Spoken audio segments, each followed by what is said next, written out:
Each man's death is fated from the beginning of time. Death is sometimes a punishment, often a gift, to many it has been a favor. We die before we have learned to live. To be content with death may be better than to desire it. While I thought that I was learning how to live, I have been learning how to die. Life is pleasant. Death is peaceful. It's the transition that's troublesome. Why fear death? It is the most beautiful adventure in life. You can kill a man, but you can't kill an idea. There is a remedy for everything but death, which will be sure to lay us out flat some time or other. Man lives freely only by his readiness to die. Death in its way comes just as much of a surprise as birth. We die only once, and for such a long time. Some people are so afraid to die that they never begin to live.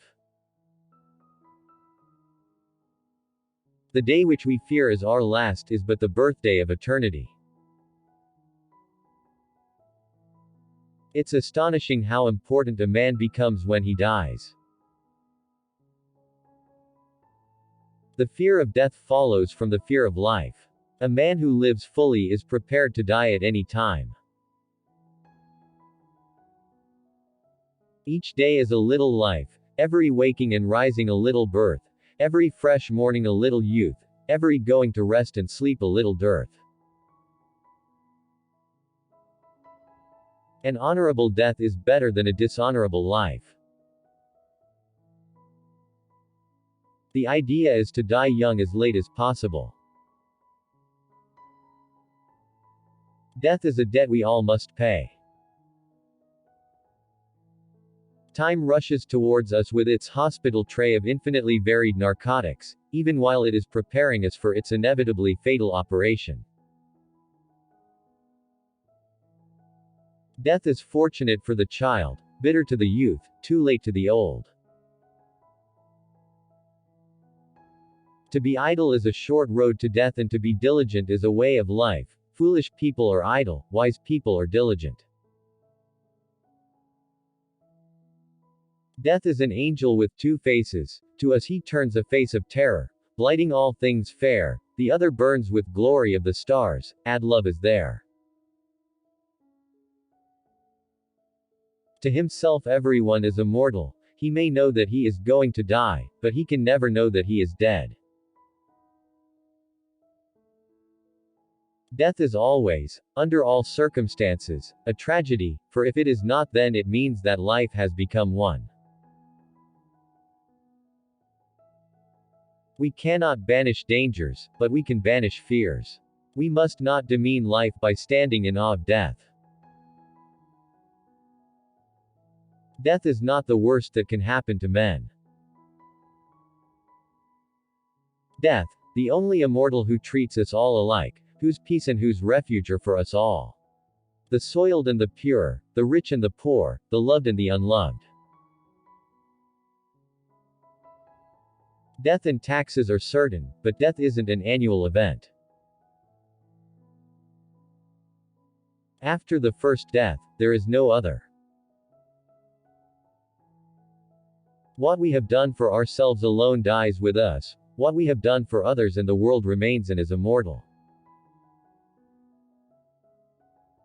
Suicide is man's way of telling God, "You can't fire me, I quit." Death helps us to see what is worth trusting and loving and what is a waste of time. When you're dead, you're dead. That's it. Death is a law, not a punishment. An absolute condition of all successful living, whether for an individual or a nation, is the acceptance of death. On the plus side, death is one of the few things that can be done as easily lying down. A good death does honor to a whole life. It is impossible to experience one's death objectively and still carry a tune.